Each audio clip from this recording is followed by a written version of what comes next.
ಮದುವೆಯಾಗಿ ಬಂದ ಮೇಲೆ ಏನ ಸೊಸಿಯಾಗಿ ಗಂಡನ ಮನೆಗೆ ಹೋಗ್ತಾಳಲ್ಲ, ಆ ಹೋದ್ಮೇಲೆ ಅತ್ತಿ ಮಾವಂದ್ರನ್ನ ಸ್ವಂತ ತಂದೆ ತಾಯಿಗಳ ಗತೆ ನೀ ನೋಡ್ಕೊಂಡಿದ್ದಪ್ಪ ಅಂತಂದ್ರೆ ಈ ಕರ್ನಾಟಕದೊಳಗೆ ಅಷ್ಟೇ ಅಲ್ಲ, ಈ ನಾಡಿನೊಳಗೆ ಅಷ್ಟೇ ಅಲ್ಲ, ಇಡೀ ಜಗತ್ತಿನೊಳಗಡೆ ಅನಾಥಾಶ್ರಮಗಳು ವೃದ್ಧಾಶ್ರಮಗಳು ಇರ್ತಿದ್ದಿಲ್ಲ ಅಂತ. ವೃದ್ಧಾಶ್ರಮಗಳು ಯಾಕೆ ಹುಟ್ಟ್ಯಾವ ಗೊತ್ತೇನ್ರಿ?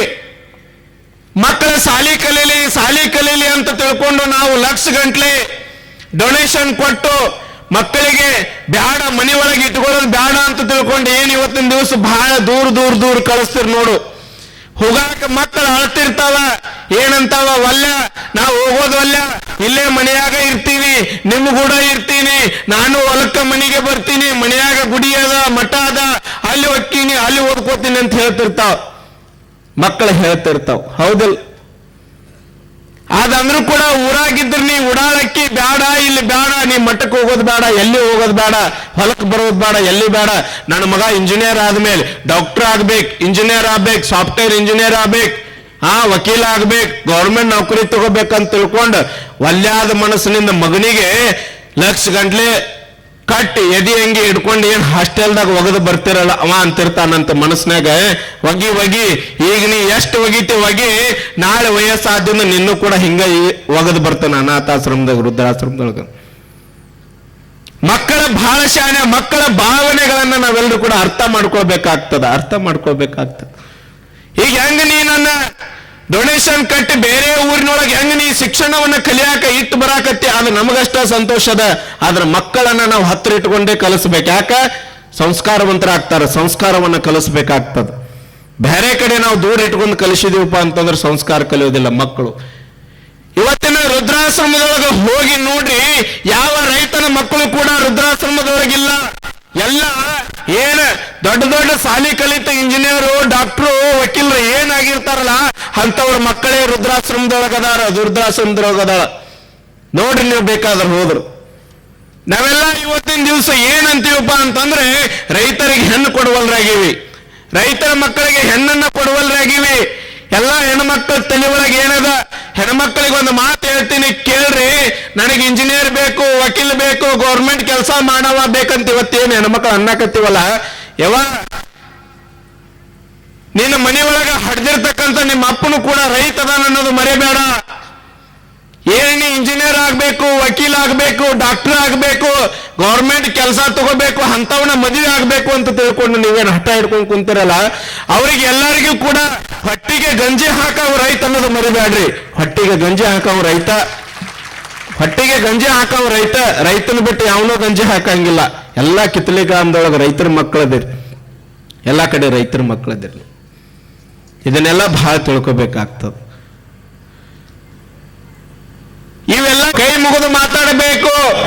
ಶರಣರ ವಚನದ ಪುಸ್ತಕಗಳನ್ನು ಕೊಡ್ತಾಳ, ಒಳ್ಳೆಯ ಪುಸ್ತಕಗಳನ್ನು ಕೊಡ್ತಾಳ.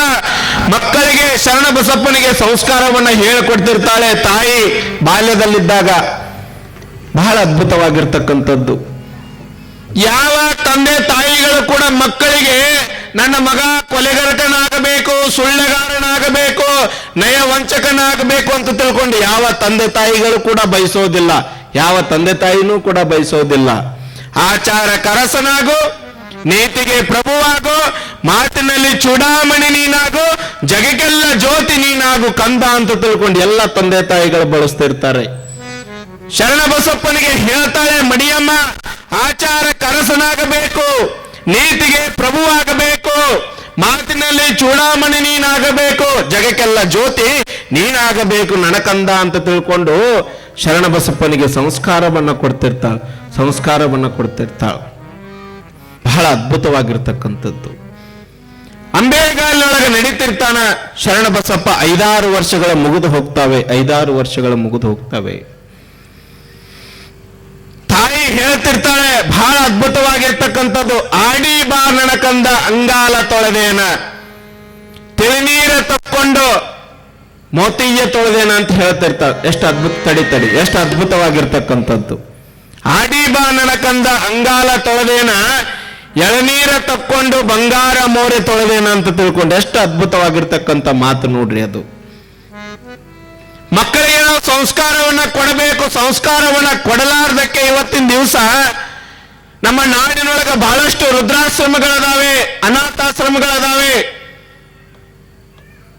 ಮಕ್ಕಳಿಗೆ ಯಾವ ರೀತಿಯ ಸಂಸ್ಕಾರ ಕೊಡಬೇಕಪ್ಪ ಅಂತಂದ್ರೆ, ಸಂಸ್ಕಾರ ಕೊಡ್ಲಿಕ್ಕಂದ್ರೆ ಏನಕ್ಕದ ಅಂತಕ್ಕಂಥದ್ದು. ಬಹಳ ವರ್ಷಕ್ಕೆ ಒಂದು ಮಗು ಒಂದು ಮನ್ಯಾಗ ಹುಟ್ಟಿರ್ತದ. ಹುಟ್ಟಿದ ಮೇಲೆ ಮನೆ ಮುಂದ ಗುಂಡ ಆಡ್ತಿರ್ತಾನ ಹುಡುಗ, ಗುಂಡ ಆಡ್ತಿರ್ತಾನ. ಬಹಳ ವರ್ಷಕ್ಕೆ ಅಪರೂಪಕ್ಕೆ ಹುಟ್ಟ್ಯದ ಅಂತ ತಿಳ್ಕೊಂಡು ತಾಯಿಗೆ ಅಪ್ಪ ಅಂತಿದ್ದ, ಅಪ್ಪಗ ಅವ್ವ ಅಂತಿದ್ದಂತ. ಅವ್ವಗ ಅಪ್ಪ ಅಂತಿದ್ದ, ಅಪ್ಪಗ ಅವ್ವ ಅಂತಿದ್ದಂತ. ಮನ್ಯಾಗ ಇಬ್ರು ಆ ಮಗು ಕರೀದನ್ ನೋಡಿ, ಹಂಗಲ್ಲ, ನಿಮ್ಮ ಅಪ್ಪ ಇವ, ನನಗ ಅವ್ವ ಅನ್ಬೇಕು, ಅಪ್ಪಗ ಅಪ್ಪ ಅನ್ಬೇಕು, ಅವ್ವಗ ಅವ್ವ ಅನ್ಬೇಕು ಅಂತ ತಿಳ್ಕೊಂಡು ಎರಡು ಸರದ ನಿಂತ ಕಪ್ಪಾಳಿ ಕೊಟ್ಟಿದ್ಲು ಅಂದ್ರೆ ತಾಯಿ ಸರಿ ಹೊಕ್ಕಿರ್ತದ ಅವತ್ತ.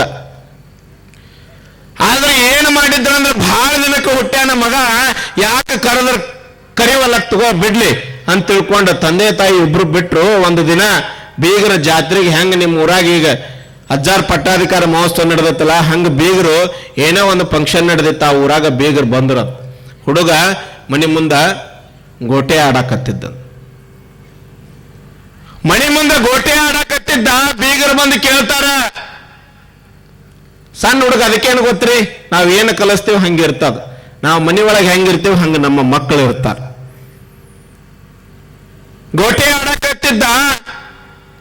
ಅಲ್ಲಿ ಒಳಗ ಅವ್ರಪ್ಪ ದಾಡಿ ಮಾಡ್ಕೊಳಕತ್ತಿದ್ದ, ಅವ್ರವ್ವ ರೊಟ್ಟಿ ಬಡಿಯಾಕತ್ತಿದ್ಲು. ಒಳಗ ಅವ್ರ ಕೆಲಸ ಅವ್ರು ಕರೆಕ್ಟ್ ಮಾಡಾಕತ್ತಾರ. ಆದ್ರೆ ಬಂದು ಹೊರಗಿನ ಬೀಗರು ಕೇಳ್ತಾರ, ನಿಮ್ಮ ಅಪ್ಪ ಏನ್ ಮಾಡಾಕತ್ತಾನ?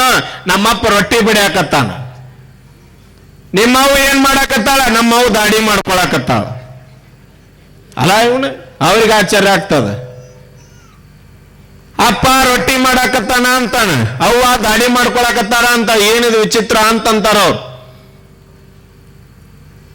ಈ ಮಾತು ಯಾಕ ಆ ಹುಡುಗನ ಬಾಯಿ ಒಳಗೆ ಬಂದದ ಅಂತಂದ್ರ, ಸಣ್ಣವಿದ್ದಾಗ ಅಪ್ಪಗ ಅಪ್ಪ ಅನಿಸಿದ್ರ ಅಪ್ಪ ರೊಟ್ಟಿ ಬಡಿಯಾಕತ್ತಾನ ಅಂತ ಬರ್ತಿದ್ದಿಲ್ಲ.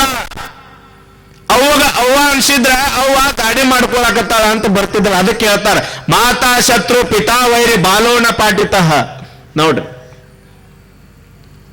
ಮೊದಲ ವೈರಿಗಳು ತಂದೆ ತಾಯಿಗಳಂತ ಯಾಕೆ ಹೇಳ್ತಾರ ಅಂತಂದ್ರೆ, ಸಣ್ಣವರಿದ್ದಾಗ, ಚಿಕ್ಕವರಿದ್ದಾಗ, ಬಾಲಕರಿದ್ದಾಗ ಆ ಮಕ್ಕಳಿಗೆ ಬಡದ ನಾವು ಬುದ್ಧಿ ಮಾತ ಹೇಳಿಕಪ್ಪ ಅಂತಂದ್ರ ದೊಡ್ಡವರಾದ ಮೇಲೆ ಎದೆ ಹಿಡಿದು ಹೊರಗೆ ಹಾಕ್ತಾರ. ಎದೆ ಹಿಡಿದು ಹೊರಗೆ ಹಾಕ್ತಾರೆ. ಯಾಕೆ? ಸಂಸ್ಕಾರನೇ ಇರೋದಿಲ್ಲ, ಸಂಸ್ಕಾರ ಇರೋದಿಲ್ಲ. ಒಬ್ಬಕ್ಕಿ ಕಳಿಸ್ತಾಳ, ಏನು ವಾಕ್ಯ ಏನು ಕಳಿಸ್ತಾಳ ಅಂತಂದ್ರ, ಹಡೆದಂತ ತಂದೆ ತಾಯಿಗಳನ್ನ ನೋಡಿಕೊಳ್ಳುವ ಅಧಿಕಾರ ಹೆಣ್ಣು ಮಕ್ಕಳಿಗೆ ಇತ್ತಂದ್ರ ಈ ಕರ್ನಾಟಕದೊಳಗೆ ಒಂದು ವೃದ್ಧಾಶ್ರಮಗಳು ಇರ್ತಿದ್ದಿಲ್ಲ ಅಂತ ಹೇಳ್ತಾಳ ತಾಯಿ. ಒಬ್ಬ ಹೆಣ್ಮಗಳು ಹೇಳ್ತಾಳಂತ. ನೋಡ್ರಿ ಹೆಂಗೆ ಹೇಳ್ತಾಳ. ಹಡೆದಿರುವಂತ ತಂದೆ ತಾಯಿಗಳನ್ನ ನೋಡಿಕೊಳ್ಳುವ ಅಧಿಕಾರ ಹೆಣ್ಣು ಮಕ್ಕಳಿಗೆ ಇತ್ತಪ್ಪ ಅಂತಂದ್ರೆ ಈ ಕರ್ನಾಟಕದೊಳಗೆ ಒಂದು ವೃದ್ಧಾಶ್ರಮಗಳು ಇರ್ತಿದ್ದಿಲ್ಲ ಅಂತ ಹೇಳ್ತಾಳೆ. ಅದಕ್ಕೆ ಮರು ಉತ್ತರವನ್ನು ಒಬ್ಬ ಹುಡುಗ ಕೊಡ್ತಾನೆ. ಮದುವೆ ಆಗಿ ಬಂದ ನಂತರ ಗಂಡನ ಮನೆ ಒಳಗೆ ಅತ್ತೆ ಮಾವನನ್ನು ಕೂಡ ತನ್ನ ತಂದೆ ತಾಯಿಯ ಹಾಗೆ ನೋಡಿಕೊಂಡಿದ್ದರೆ ಈ ಕರ್ನಾಟಕದೊಳಗೆ ಅಷ್ಟೇ ಅಲ್ಲ, ಇಡೀ ನಾಡಿನೊಳಗೆ, ಇಡೀ ವಿಶ್ವದೊಳಗೆ ಒಂದು ವೃದ್ಧಾಶ್ರಮಗಳು ಇರ್ತಿದ್ದಿಲ್ಲ ಅಂತ ಒಬ್ಬ ಹುಡುಗ ಹೇಳ್ತಾನಂತ. ಒಬ್ಬ ಹುಡುಗ ಹೆಂಗೆ ಹೇಳ್ತಾನೆ ನೋಡ್ರಿ.